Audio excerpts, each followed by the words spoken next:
Does it make sense when it just takes too long to ramp up nuclear power given the history? Especially in the United States, you're looking 10 to 15 years to license. Isn't that too late? Yeah, well, you know, I have a paper that will soon be that argues very strongly that 2 degrees is a disaster scenario. For one thing, we just look at the Earth's history. The Eemian, the last interglacial period, was at most 2 degrees Celsius warmer than pre-industrial, probably somewhat less than that.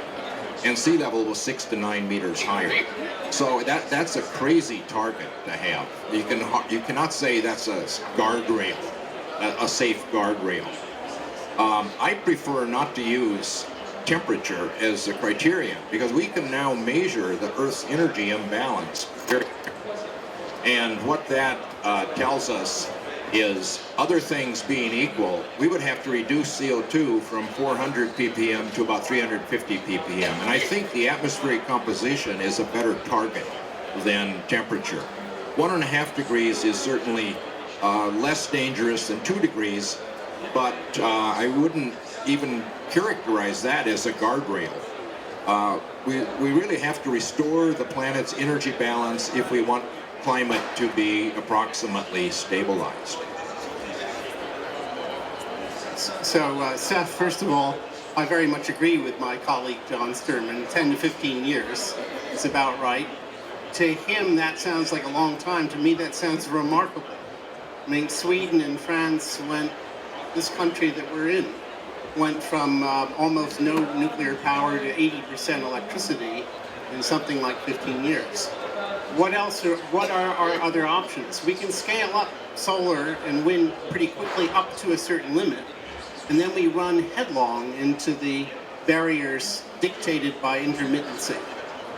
And we should do that. I don't think anybody in this group of 4 scientists are opposed to doing that, but we have to understand the limitations. I would only answer your point by saying it's the best we could, and we're not even doing that. We ought to be doing that.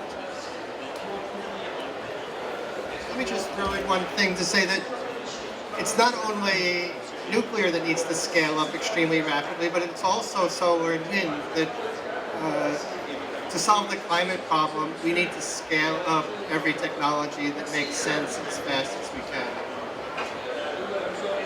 Now, Stanford's Mark Jacobson has put forward a 100% renewable plan for all sectors with wind, water, and sunlight.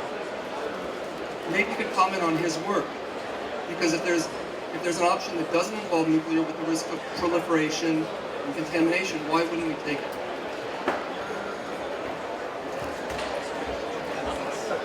I'll just get the ball rolling by simply saying that all forms of power entail risk, right? And that includes solar and it includes wind. It does. Actually, mortality per kilowatt hour for solar and wind are larger historically than for nuclear. That's an established fact.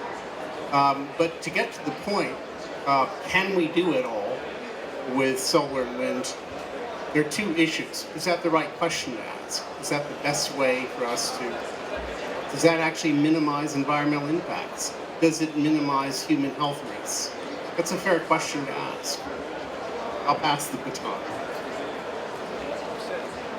Yeah, this is something I can't vouch for, but one of the people on the panel mentioned it while we're having lunch. Mark Jacobson's work is very interesting, and I think it is seriously flawed in many areas. But just to give you one example, I think, there's this issue of intermittency, that the sun doesn't shine at night, the wind doesn't blow all the time, and, if we have computerized global, nationwide for the USA grid that optimizes the distribution of power, so when the wind's blowing in one place and not in another, then we can ship the electricity from one place to another. That's fine. That gets rid of part of the issue of intermittency in a limited way. But I think that what Mark Jacobson says is that another way to help solve that intermittency problem is to build a whole lot of dams so that we have hydro backup. as Ken Caldeira has mentioned, building another 50 Hoover dams in the United States would have a serious environmental impacts, and doing that worldwide would have devastating impacts on the lesser developed nations of the world. So I think that there are issues of social responsibility that are not addressed by a lot of the things that come out of people's work, like Jacobson's work in particular.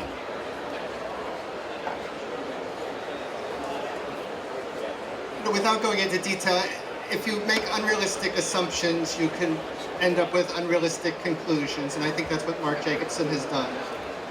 The goal is not to make a renewable energy system. The goal is to make the most environmentally advantageous energy system we can while providing us with affordable power. And I think if a clear analysis of that will show that nuclear will be part of that story.